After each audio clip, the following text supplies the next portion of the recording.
It's your daily dose of Donna. Welcome to the show. It's Friday, June 21st. I am so excited. It's Friday. Literally, I've never felt the need for a Friday more than today. I don't know what it is. I know my kids are in camp, so it's not like as crazy as the school year is. But I think it's because I'm single momming just for this last week. He comes back on Tuesday. I'm like at the finish line, right? Like I'm getting so close to just being able to give half of my responsibilities away to my husband. But it's Friday. And you know what they say on Friday, other than Shabbat Shalom? They say, let's get into a really fun filled episode of Daily Dose of Donna. You may wonder, what could we possibly be talking about today? Because nothing is happening in the worldwide world of entertainment news. Legit, like almost nothing is happening. It's the craziest drought I've ever seen. But you know what they say about these times is that crazy things happen after, like this is the calm before the storm. I have a feeling next week we're going to get hit with a ton of stuff. People are just kind of quiet for the summer. People are on vacation, is the truth. People are on vacation with their kids before summer camp. But we have so much to talk about still because I'll always find something to talk about. You know me. And I want you guys to get cozy. I see some of you guys are on your treadmills working on your summer body. Go, Debbie. And a lot of you guys are just hanging out, watching. Maybe you're doing dishes, walking. Maybe you're in the car, whatever it is. Sit tight, get cozy, grab your favorite beverage because this is Daily Dose of Donna. Can you imagine? Not feel the magic. Can you imagine? Not feel the magic.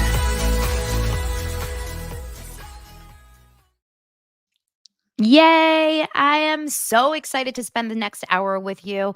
Right after that, I have to head on over to Cedar Sinai, the hospital, because I am getting a second appointment with my hand doctor. Whoa, welcome, Michelle. We have a new member. Michelle became a new YouTube member. Next week, we're going to have our first members only live here on YouTube. So make sure to sign up. Right under the video, there should be a join button, and you will be included in that. No one else can have access to it. So it's going to be a nice, safe space for us to talk about all kinds of things. But I am getting my second opinion about whether or not I need to get surgery on for my carpal tunnel. My hands get numb all the time. So I've been sleeping. I told you I'm sleeping like the Terminator at night, right? I have my eye mask, I have my earplugs, I have my mouth guard, and now I have 2 wrist guards. So I'm like ready to go. If anyone ever wants to break in the middle of the night, just know you're going to deal with a machine here. It's like literally, I'm not joking. I'm going to be I'm like it's not a good sight, I'll tell you that. Like, Lance and I together are most likely just the most, beautiful couple sleeping together next to each other because we used to be, like, so hot and young when we were younger, like, when you were just young, you could just, like, close your eyes and sleep. But now I have all my accoutrement, and he has a CPAP machine. So, like, we're so hot. It's so good. My doctor did tell me you guys are asking if I wear my race braces to the gym, and the truth is I don't. My hand doctor, I can't remember, is it called an orthopedist or is that just foot? I can't remember the name of the actual kind of physician a hand doctor is. But they said only wear them to sleep and only wear them very, very loose. Like so loose so that you don't have to open them to get your hand in and out. I got like a cushioned one, so it has like a nice cushioned sack of balls, like right at your. I can't. I'm gonna have a tough day today, you guys. I just trust me. I'm just giddy. I'm just in a giddy mood today. So so you're just sleeping like this, like, whatever. But I can slide them on and off easily. They don't want it to be too tight. Orthopedic surgeon, thank you so much. Shout out to the orthopedic surgeons out there. You guys are doing a bang up job. Let's see if I have to get surgery. If I do, I hear from a lot of you guys that carpal tunnel is so common. It's an in and out kind of like outpatient surgery. It's no big deal. So we'll see what's happening with that. Okay. Debbie is saying she doesn't see a join prompt here on YouTube. I don't know if you have to like not be watching a video or how you actually do it, but I'm sure if you just go to my channel, there will be a join prompt. Maybe someone can find a link or something. I don't know. All right, let's get into some stories. We have to start with some silly, just anytime stories that I didn't cover this week. Did you guys hear about the Lindsay Hubbard wedding dress giveaway that she did? So, Lindsay Hubbard from Summer House obviously had 3 wedding dresses that she um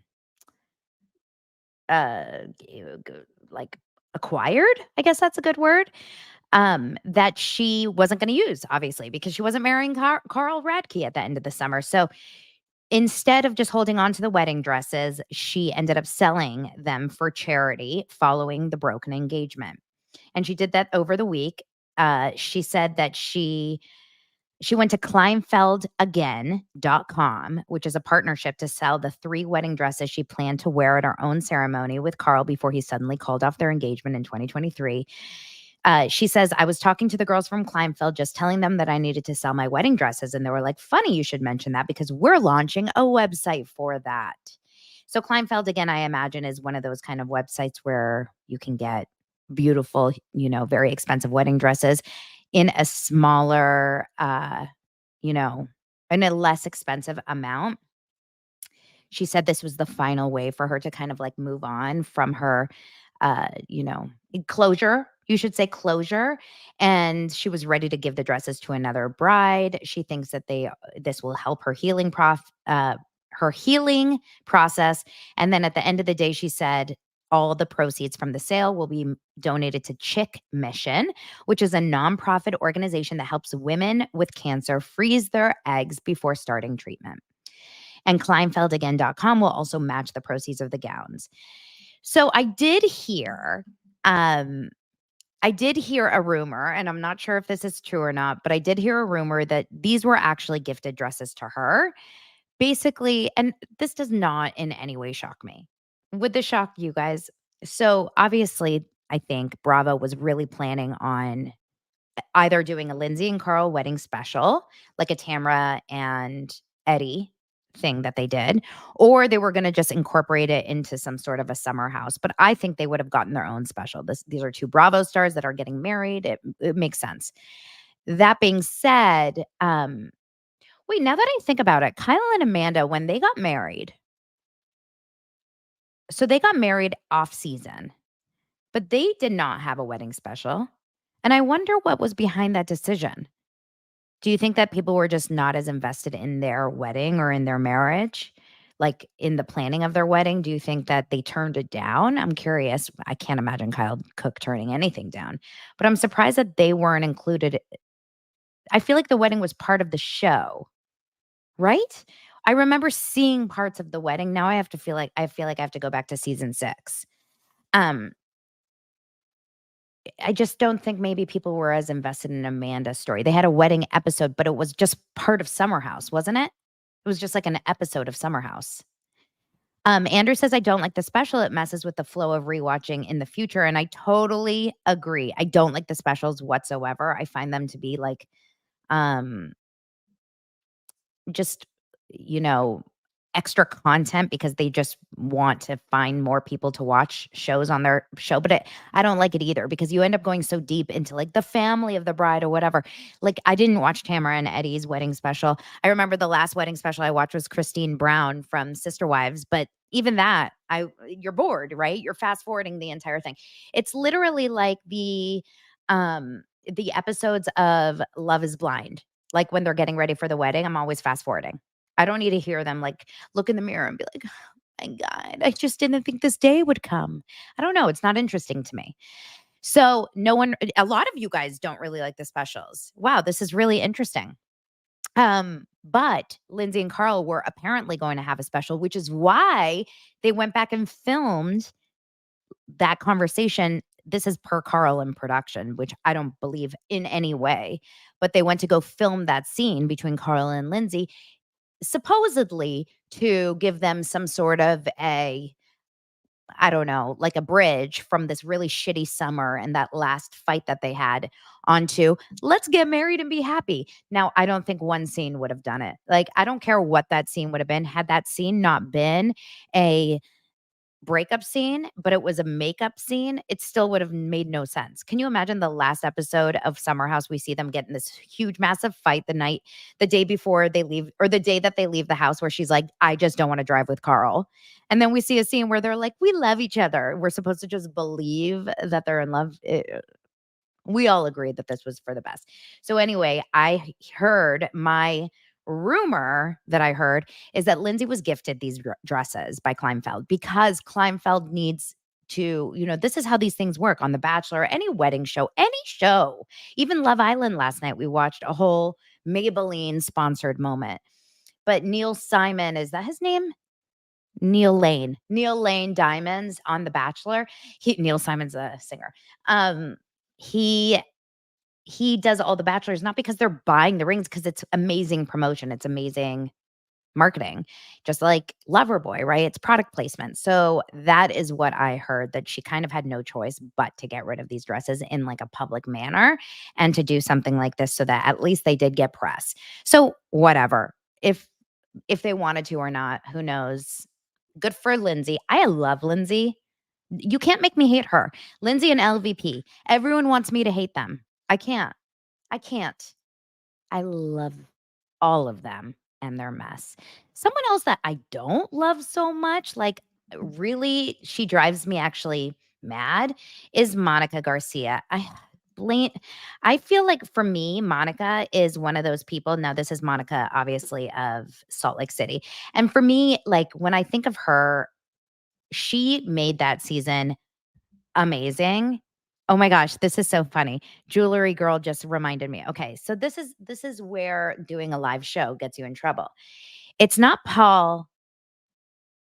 it's not Neil Simon, it's Neil Diamond and Paul Simon. What would I do without you guys? Remember, you're not here for education, you're just here for entertainment. But I do love Neil Diamond. In fact, when I was younger, a good funny little story of Neil Diamond. Do you guys remember that movie that he had called Coming to America? That was the name of the movie, right? And it was like kind of loosely based on his life as like growing up. Any of you guys that are my age and older may remember this. So, coming to it's not coming it's not called Coming to America because that's Eddie Murphy. We're coming to America. Every day around. What is the name of the movie? Okay, it's so good. Anyway, Neil Diamond plays himself, and it's all of his amazing music in this movie. And I grew up jazz singer. This is going to be an episode for the books. Susie, thank you. I will tell you right now, this is going to be an episode where you guys are going to say, wow, is this the moment that we decide that she's the worst podcast in the world? I think this is the moment. Anyway, jazz singer. I was young. Okay. What year did that movie come out? I just remember my dad was obsessed with Neil Diamond. And we went to Tahiti when I was about 6 years old. I have pictures of me with big glasses. And it was my sister, my dad, and I. And we went to Club Med Maria. There is no longer a Club Med Maria there. I don't even think there's a Club Med in Tahiti at all, but there used to be. And they had a talent show. And so, of course, I did like, you know, everybody's doing a brand new dance now, one of those things, and made up a little silly dance. And then my dad got up there. I'll never forget this. My dad got up there looking like Elvis. I have no idea how he got this costume. Okay. I think he was 100% drunk. Not even I think. He was so drunk. I knew at 6. He gets on stage and he starts lip singing to Neil Diamond, "Coming to America." And I think that was the highlight of his life. Way more than when his daughters were born, I can tell you that. Back to the show. Wow. Monica, how did I get there? How the hell did I get there? Is the question. Oh, Neil Diamond, Paul Simon. Thank you. Monica Garcia. I hope you guys are laughing along with me. This is not meant to be serious. All right. Just let's all laugh about this. So, So Monica Garcia she's making some sort of rounds right now. I don't really know. Page 6 tends to have the weirdest, strangest people in their studios to do these press tours. Like they had Mama June or whatever her name is that I can't even look at.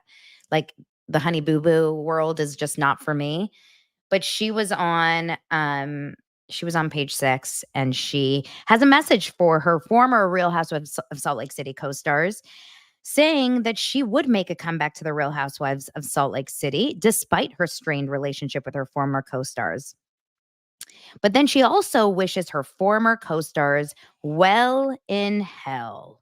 And she says she would 100% piss them off. She tells Heather Gay to put her big girl panties on and let her back on Real Housewives of Salt Lake City.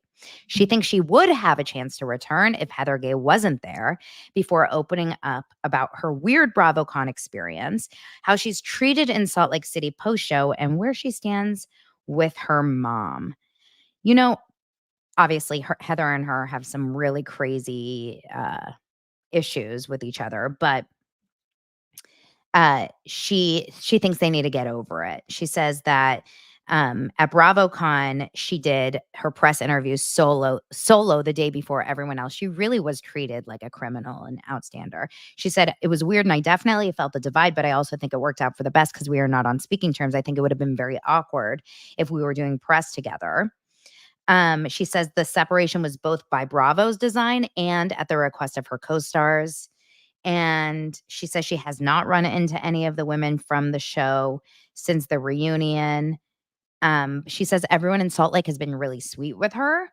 And the fans say, no matter what happens, that was incredible television. And whether we like you or hate you, you gave us the best season ever. That's kind of true. Listen, it's kind of true. And she's received some some support from some Bravo celebrities after meeting them at BravoCon. Lisa, it just says Lisa, but it doesn't say which Lisa. Chanel, Caroline Stansbury, Dolores from New Jersey. And she does not talk to her mom. I mean, the last thing I heard of her was when she was on Nick Viall's podcast, when she announced her pregnancy, which she sadly had a miscarriage after that. And the way she talked about her mom was just so horrendous. It's so bad. It like really is bad. It's bad. So at the end of the day, I guess let's see what happens this season on Salt Lake City, and then we're going to decide if we need her back or not. I know that they brought on some new people. So let's see what happens. I'm looking forward to it. A quick Love Island update.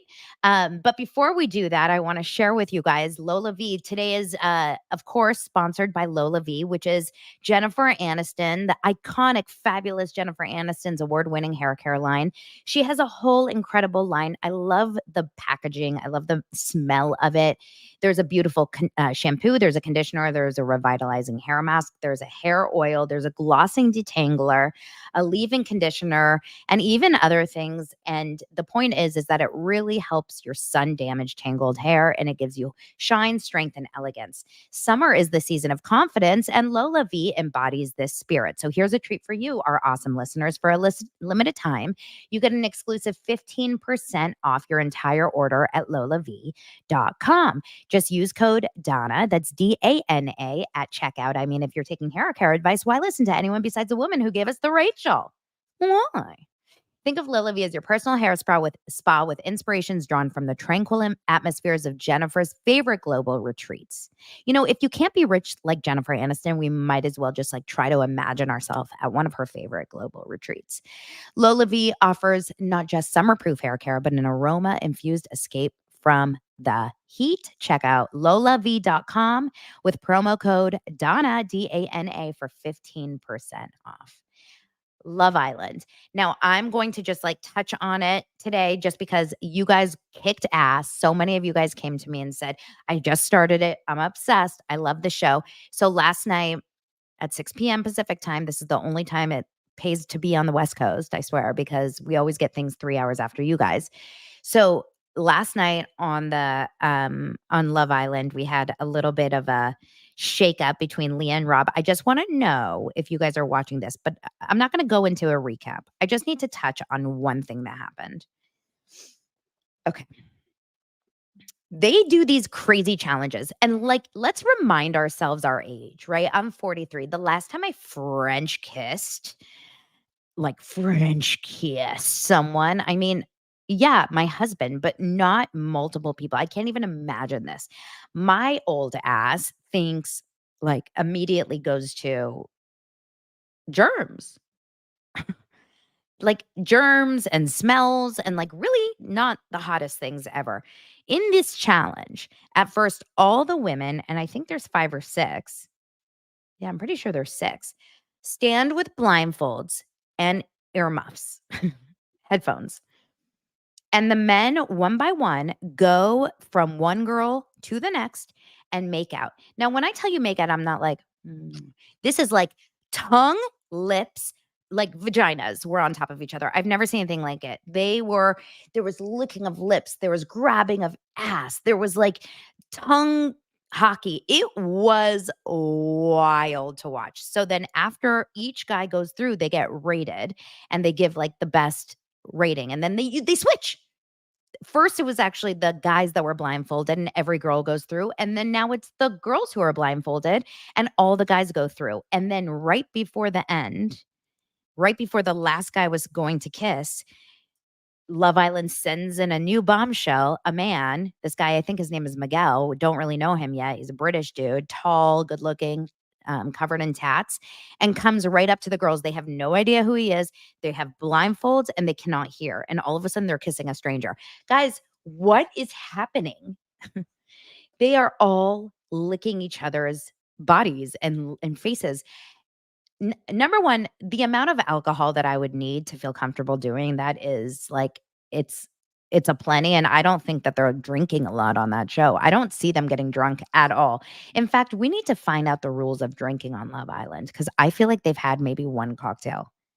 They walk around all day with white, like, water bottles, but it was too much. And I love this show, but I was grossed out, and I kept thinking to myself, "Breath." I'm so consumed by breath on these shows. That's all I can think about.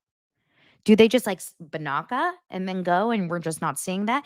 And then here's the thing is like, if you're the last guy or the last girl in the lineup, you know that the person that's kissing you has kissed now 5 of your friends before coming to you. Vom. I can't. It's a great show. Must watch. Must watch TV. All right, we've got to talk about like what I'm dying to talk about. I spent my night last night. So every night at 6 p.m. is Love Island. But at 5 p.m. Oh, by the way, I did my Zoom last night, my Zoom happy hour with like 15 of some of my faves, my fave dosers here. So shout out to all of you guys that were there. It was so fun. We got to chat, we got to gossip, we talked about all kinds of things. And then right after that, I went inside, I started cooking my kids' dinner. And right after all of that, I was about to sit down and watch Love Island. But the problem is I had started this Perfect Wife documentary on Hulu. I started it about like 10 minutes before the Zoom, and there was something in me that's like, I'll just watch the rest of that first episode. It's a 3-part documentary. It's like, I'll just watch the rest of the first part and then I'll watch Love Island. Well, I watched the rest of the first part and I could not imagine not continuing, and I had to watch the second part. And then at 9:45, like I, said goodnight to my kids. I got upstairs, I got in bed, and I usually try to turn off my TV by 10 because it takes me a while to like get tired. I like to read and stuff. 9:45, the 3rd episode started, and I was like, "Well, I guess this is my night." I couldn't turn it off. On Hulu, there is a new documentary called Perfect Wife, and this is a 3-part documentary that covers the Sherry Papini case of the missing woman, the missing wife of Keith in 2016 in Redding, California. Okay. I was obviously alive and around during this case, and I remember seeing it on the news. But I was not a true crime obsessed person then. I'm still not really a true crime obsessed person now. So I don't really like I don't follow these cases. Like I know a lot of you guys are so obsessed, like the Karen Reed trial. I know a ton of you guys are obsessed, but I don't actually follow a lot of these often. However, and so this story, I knew what had happened. I knew she went missing. I knew she came back. I remember she blamed these two Hispanic women. And then I kind of don't remember much else, and then I remember years later she got arrested, but I in my mind, I made it up to be a different story. Like, I thought in my mind that she was in love with someone else and she went, like, to be with her boyfriend and then whatever. Okay. The whoa. Pop Culture Green Room says, "Sherry and Keith were at my friend's wedding years ago." Yeah, this is a couple. Sherry and Keith appear to have this like perfect life. Okay. They lived in this beautiful town, which seemed like a very nice, for the most part, really sweet, safe town. They were together since 2006. They had two young children, an adorable son and daughter. They had good friends and family nearby. Keith was a home theater specialist at Best Buy, and Sherry had been employed as an account executive for AT&T, but later became a stay-at-home mom. He's a very good-looking guy. She was this, like, classic blonde beauty. Um, for the most part, like, a very normal life. There was a couple things that I noticed that were interesting when Keith's mom said that when she met her for the first time, she and her sister, I think it was, like, Keith's aunt, looked at each other and they were like, "What's up? This girl's too nice." I think she very much had too, like, just she seemed too perfect and nice. And you know what? Their instincts were not wrong. So the story essentially is that in 2016, Sherry just disappeared one day.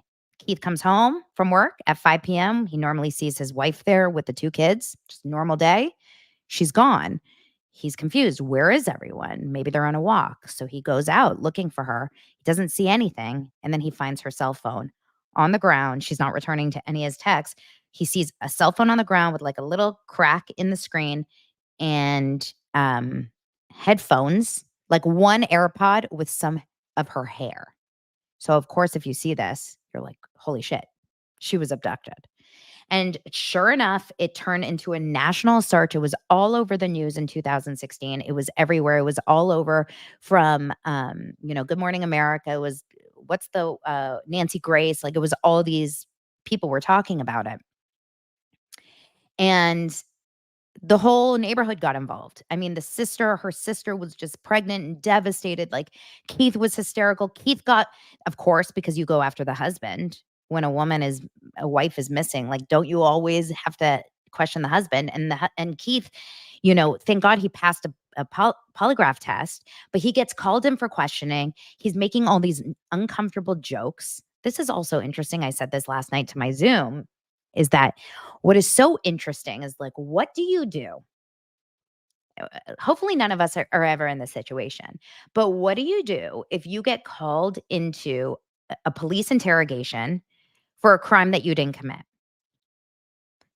But you think that like this looks bad for you because you technically like this is the story that always happens, right? And Keith acts wild. So and you see all the footage, right? You see the police interrogations. So he's just now figured out that his wife is missing. It's been like 24 hours. His wife is missing and he's being in there interrogated and he's standing there and he's like, um, I've seen the movies. I know what happens. Like it's always the husband, right? Like the husband just goes and poisons the wife. He didn't kill her. He didn't do anything to her. But it's just so crazy to see how we react in these scary situations, in these nervous situations. And actually, if you keep watching later when she's confronted with the truth and, of what happened, her reaction to it is also wild. And they have footage of all of this, you guys. I was glued into this documentary. Like, I almost want to watch it again because I just was so into it. 3 weeks after she was abducted, she all of a sudden appears on the side of a road, chained up, beat up like you wouldn't believe, right? Some random stranger calls 911. She goes into the hospital. I want to see my husband. And she is bruised, beaten, completely skinny, like rib cages showing. And the craziest part is she has a hole in her arm, like an injury, and she's branded on her back. So Keith said that when he first walks in, this is crazy. When he first walks in to the hospital room and sees her, and she's hysterically crying, this is after 22 days of her missing. He said his first gut instinct was, I don't know if I believe her. That was his first gut instinct when he first sees her. And then he was like, oh my God, why am I doing this to myself? And all the therapists and the police officers were like, look at her injuries. Like, you can't create this. Like, she was abused. She was attacked. She was like really, really, she was tortured.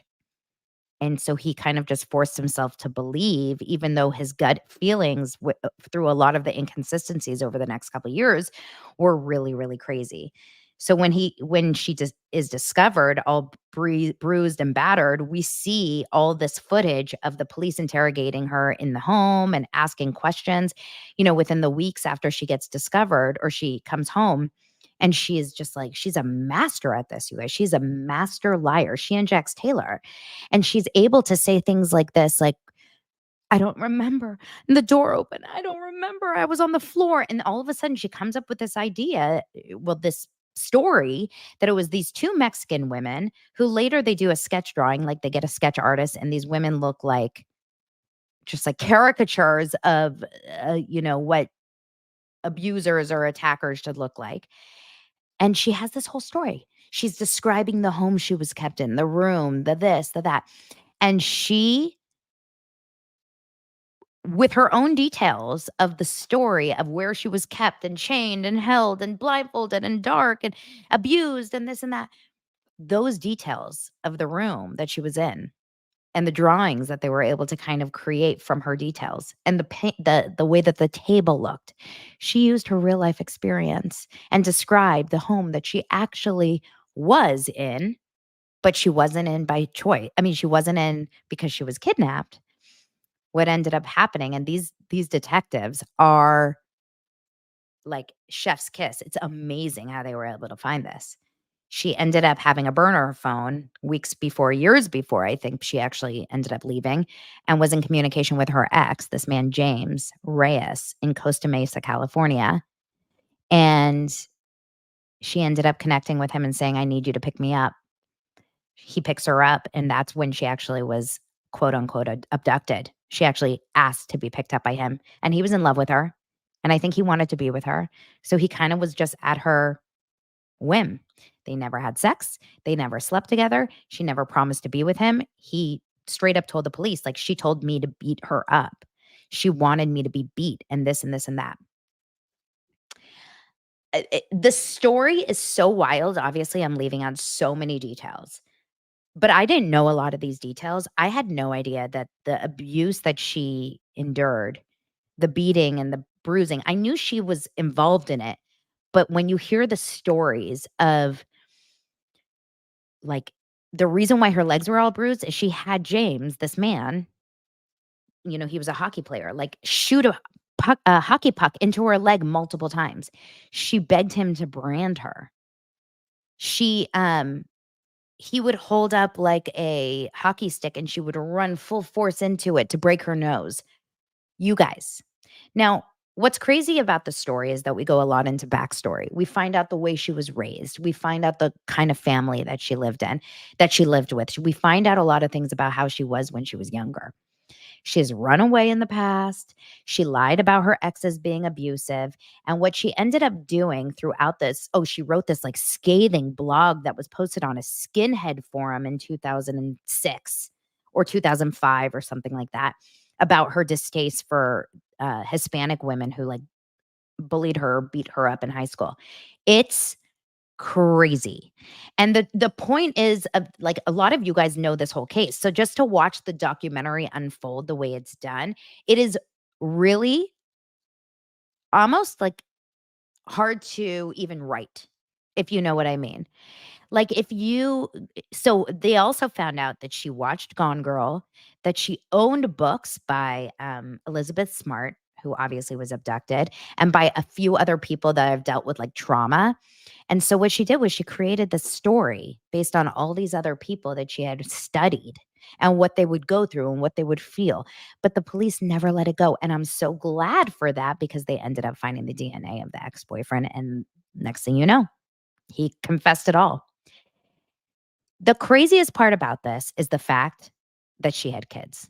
And this part, I don't know if anyone can actually diagnose what in the world happened here. This was a woman, by all accounts, that looked like she was living this perfect life, right? Literally perfect life. Beautiful home, or not beautiful, but like sweet, nice home. They had a nice marriage. They had friends. The kids were in daycare, school.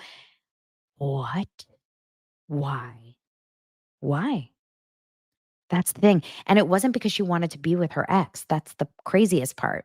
Is like, that would make more sense that she asked him to abduct her so that, or pick her up so that she just was with him. She was in love with him. That would make more sense. But it was actually all just to come back home for the attention of, like, being a victim of all this. She owes hundreds of thousands of dollars in restitution. She made a ton of money after she got discovered from, like, victim funds and whatever. It's it's a story that's not to be believed, and it makes me wanna watch Gone Girl again, but it is literally wild. Watch it this weekend. This man, Keith, bless his heart, the amount of trauma that this man had to go through to find out that your wife not only put you through all of the hell of, you know, being missing, but then coming back and then finding out she did it on her own. Like, I just can't even imagine. I can't even imagine. Um, what a story. And I was glued. And then I slept all weekend thinking of it. I mean, all night. I was like, Sherry, branding. Like, I was like so in my head over it all night long. Um, so definitely watch that. Okay, the way that I wanted to, move on today's episode is I told the people over on Facebook. I have my incredible Facebook community called Daily Dose of Donna. You can join on Facebook. And I said today, because entertainment news is lacking, which it really is, let's add in an Ask Me Anything for today's show. And I'll answer live. So that there was a couple different questions. Let's just go through them. Vanessa says, growing up in LA, did you ever say, I'm not raising kids here and consider moving elsewhere before starting a family? Or have you always loved it in the culture based on my car combo the other day, where I talked about Porsche getting a Porsche and how normal that was? Um, I never thought about leaving. But I also wanted to work in the entertainment industry, so I just, like, assumed that I was gonna be here forever. Now, and also my mom's here, my sister's here with their families. But now it's noon. It's, I'm getting older, and it's 2024, and my kids are, like, soon gonna be in high school. When they graduate high school, I don't know if California is where I'm gonna end up. I really don't. I really don't. California is a tough place to live, and LA is great. There's great things, but I also think there's a lot of other cities that are great. But I give my kids, as far as I can, a pretty grounded lifestyle. We're not overly wealthy in any way. We don't give them or drive Porsches or anything like that. I know that there's a lot of people, like, we're surrounded by a lot of really, really rich families, but personally, we're not. Nick says, will the producers of Summer House finally come to their senses and replace Gabby on the cast? I'm gonna say to that, they need Gabby.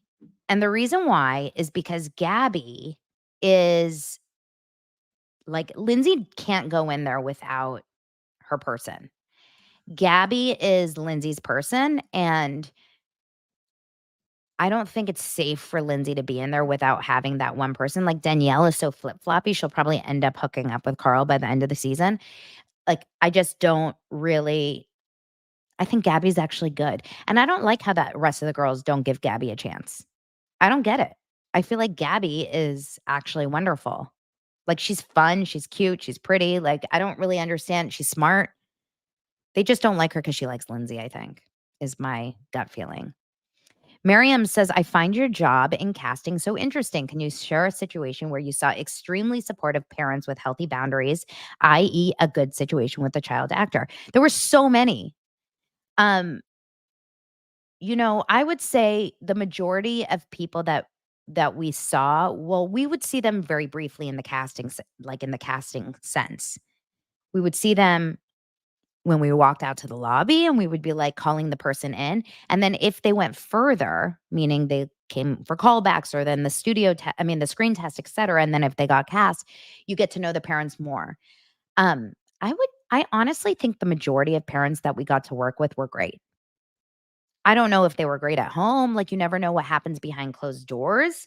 But I think that the majority of the parents that we saw were pretty good. But at the end of the day, supportive parents with healthy boundaries, the first I always think of is I love Jenna Ortega's family and the way that they raised her. I loved, uh, I thought Dylan and Cole Sprouse had a great situation. Their dad was wonderful.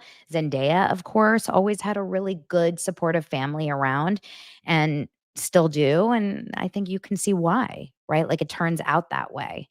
There's an actress, her name is Kayla Masonette, and I love her mom, Amanda. I'm still friendly with her. I thought she was wonderful. There's a lot of really great parents in the industry. What am I passionate about besides, of course, pop culture? Debbie asks. I am passionate about, honestly, I'm obsessed with food and cooking. I love it. I want to cook. I want to eat. I want to watch like cooking videos on TikTok. I love all of that. I'm passionate about puzzles. If you guys know, this is like a new passion for me, but I can't stop. I'm like a puzzle girl. I've always been very into like crosswords and stuff like that. So now I'm like into hand puzzles. Um, what else am I passionate about? Passionate is tough. I guess my kids, my family. Is that boring? Passionate? Maybe when I'm older, I'll be passionate about more. John is asking, how did Lance and I meet? Okay. Lance and I met at a bar. We met in 2008, August 29th, 2008. And it was a half day because it was the weekend of Labor Day. And I was leaving my casting job. I was working on Sweet Life on Deck. And I was walking out. Oh, I'm passionate about working out. Thank you, Tony. And I left my job and on my drive home, I was living in Studio City. I was passing by this bar in Hollywood and my friend was there having like drinks with a bunch of like reality TV people. She worked in that world. So I went over there and sat down. It was a bar called Tequila, but it was spelled like Tekila. And then we sat there and we had beers with a bunch of us. And I started talking to Lance, but he was not my type. And by that I mean he had white framed sunglasses. He was wearing a Bluetooth way before it was cool to wear a Bluetooth, like really dorky looking, in my opinion. And yeah, and he had a neck tattoo. I was like, what? That's not my guy. But we started connecting and just chatting. And then he asked me out to dinner and he was like totally wrong for me on paper. And it ended up being the best. I couldn't get him out of my head.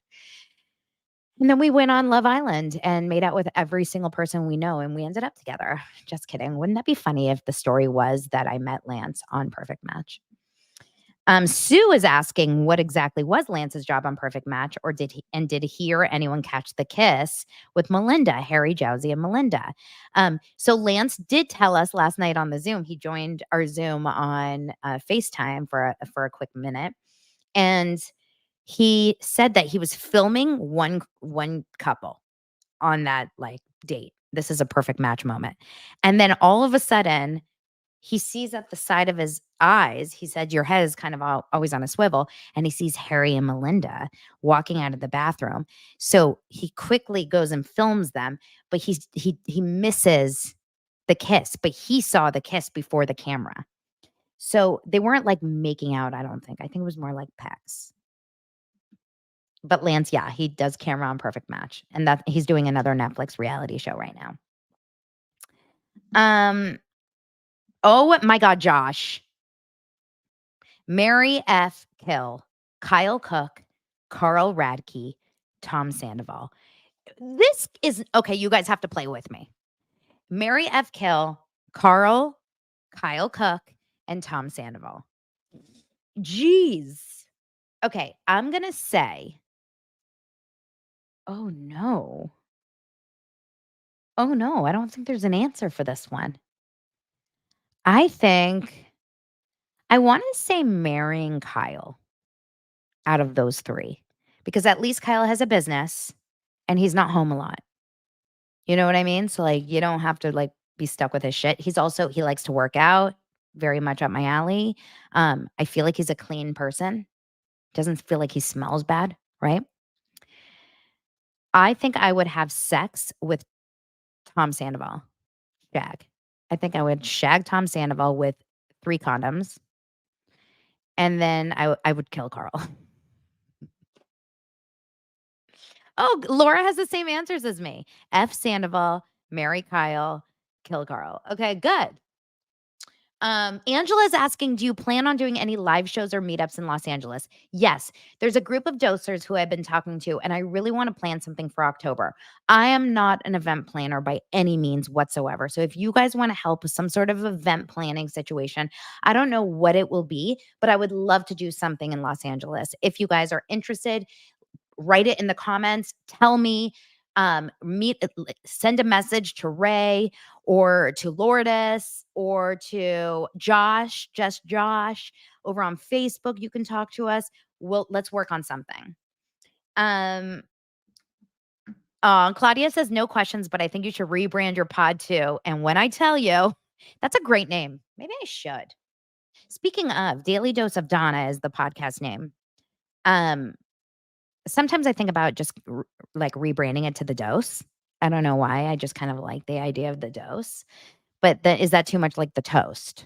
And I don't want to I don't want to feel like I'm stepping on their toes. But someone asked Donna, why is Donna spelled Dana? A lot of you guys know the answer, but I just wanted to remind you guys, if you don't know the answer, I was born here in Los Angeles at Cedar Sinai, actually, but my family is Israeli. They're Eastern European, Romanian, Hungarian, Israeli. Actually, yeah, my dad was born in Transylvania, actually. But we when I was born, they gave me the name Donna, but they say Dana, Dana. And in Israel, most Donnas that you meet are Dana. So I know actually many Donnas here in Los Angeles. But when I was growing up and it's like saying my name to people, I wasn't like, hi, my name is Donna. I said, I'm Donna. And so people just say Donna. It's a pain in the ass. It really is every single day of my life.